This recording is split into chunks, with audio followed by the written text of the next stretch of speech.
Este es el momento que podemos decir, vamos a abordar el tema de la educación universitaria contemporánea en el marco de la educación superior. Es un tema trascendental e importante hoy en día porque se trata precisamente de analizar y reflexionar el campo de acción que vienen realizando las universidades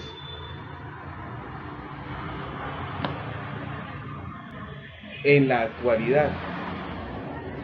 bien sea universidades locales, nacionales o internacionales, así sea inclusive estas de naturaleza públicas o privadas. El sentido de la situación es reflexionar sobre el ámbito de aplicación de la enseñanza de educación superior y cómo ésta, a través de sus inicios y de sus orígenes, hasta hoy ha evolucionado. Y que podemos inclusive tratar y decir que esa evolución ha sido ocasionada en la mayoría de las veces por el impulso, por los retos, por las exigencias del mercado laboral. Y no solamente del mercado laboral, sino de las exigencias de la evolución en este mundo globalizado. Y hablamos de mundo globalizado porque la tendencia hoy en día es a que no existan fronteras entre países.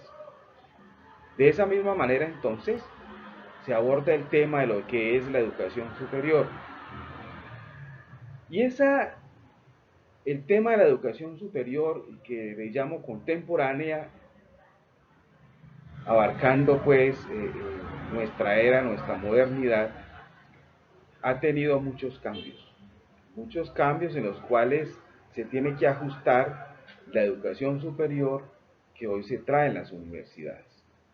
Y esos cambios radican fundamentalmente en uno que tiene que ver y que incide notablemente en los futuros profesionales, en el ejercicio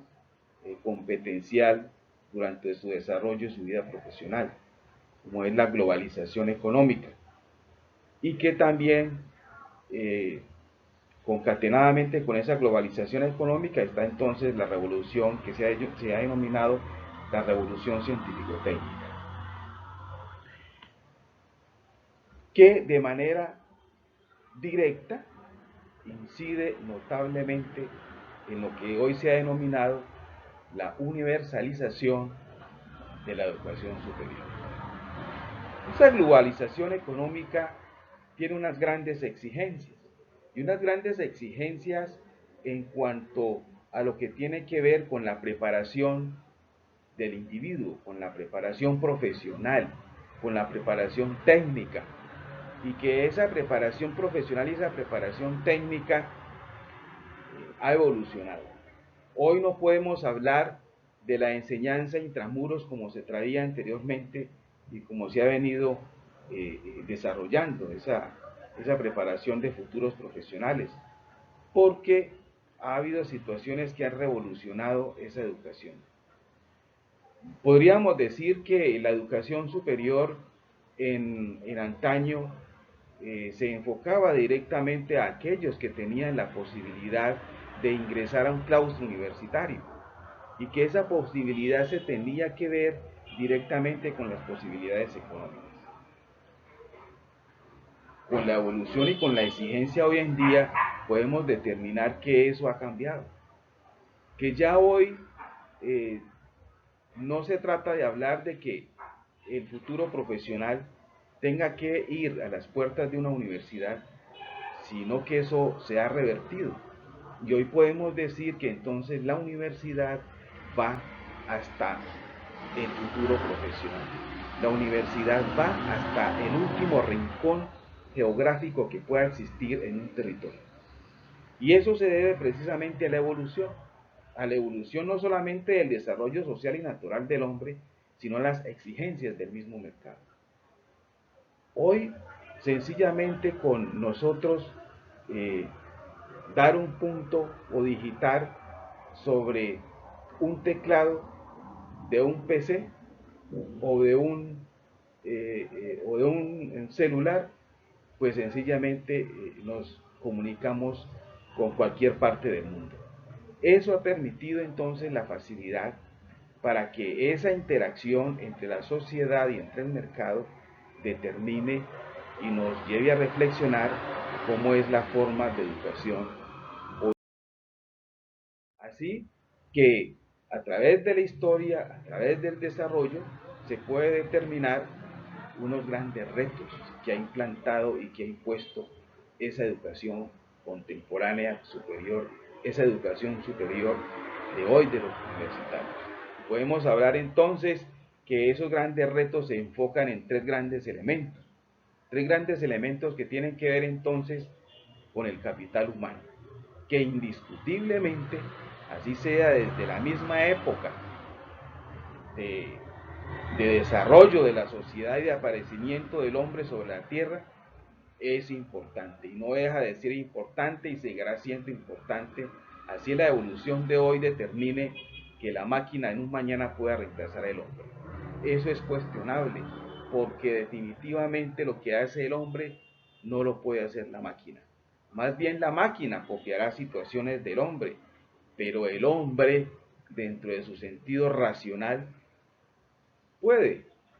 igualar y, por qué no, sobrepasar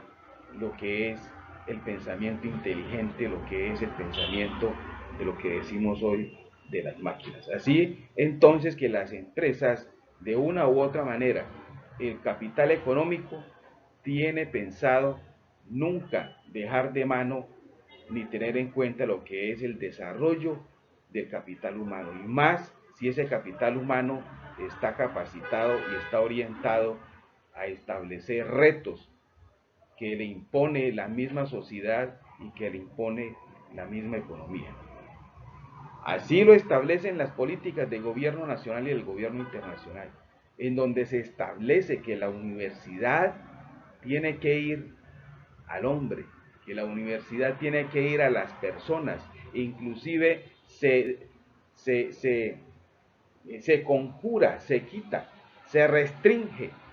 esa situación que por edad no se podía estudiar. Ahora, ya con la posibilidad de que la universidad va hasta el pueblo, eso determina y acaba con esas restricciones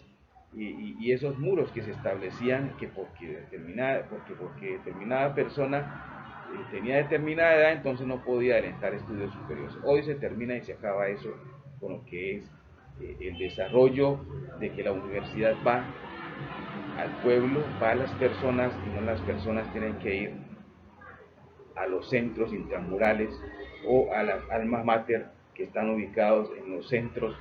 de las principales ciudades del país. Así también es muy importante y connota lo que tiene que ver ese reto importante en la educación superior y que tiene que ver entonces con el Internet, con las comunicaciones y con el desarrollo a través de la Internet, que cada vez más se exige por las comunidades y por el desarrollo social. Hoy se está hablando entonces, por ejemplo, en Colombia, que se va o que se está en estudio un proyecto de ley para determinar que el servicio de Internet se configure como un servicio público esencial, así como es el agua y así como es la energía. Entonces también se está considerando que el sistema de la comunicación a través de la navegación de Internet entonces se establezca también como un servicio público y que alcance toda la comunidad. Porque si se está hablando de una educación sin fronteras, si se está hablando de una educación superior sin muros, entonces también la facilidad de las herramientas que se deben de tener disponibles para que sea posible esta educación superior a través de la Internet y a través de las TIC, de las tecnologías de la información y comunicación, que es el modelo hoy en día, entonces se tiene que establecer por parte de los estados y por parte de los gobiernos como una política de Estado para que se establezca que esa limitación de la comunicación y de la interacción de la Internet y todas aquellas técnicas que tengan que ver con la comunicación que permita la educación fluida a través de las aulas virtuales de la educación superior, entonces puedan ser posibles y factibles. Así entonces que llegamos a lo que es el poder determinar que todos los ciudadanos puedan tener una educación superior a través de la virtualidad, a través de las técnicas de la virtualidad. Y que hoy en día entonces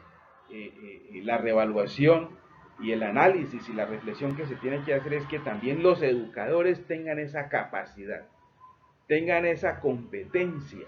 para poder entablar una interacción comunicativa de educación y educación superior para todas las comunidades. Porque no todo persona que quiera ser docente puede ser docente. Tiene que tener esa capacidad, esa voluntad, ese dominio, esa competencia para poder determinar y llegar a todos los extremos que se está exigiendo hoy en día lo que es la educación superior. Los retos de la educación superior, los retos de la educación contemporánea, los retos de la educación virtual, y en donde el docente común y corriente, como que se creía anteriormente, no deja de ser docente para convertirse en tutor, para convertirse verdaderamente en aquella persona que va a llevar la educación superior competente, fluida, donde pueda garantizar que quien esté recibiendo esa educación, el conocimiento se construya de manera mancomunada, de manera entre el docente y el profesor. Y eso se hace a través entonces de que el profesor se convierte en tutor, de que el profesor se convierte en direccionador, de que el profesor se convierte en constructor mancomunado del conocimiento, del desarrollo de la educación, pero tiene que haber entonces esa evolución, ese cambio de que el profesor tiene que ser competente para llevar a cabo esta educación superior a toda la comunidad que lo exige en este momento.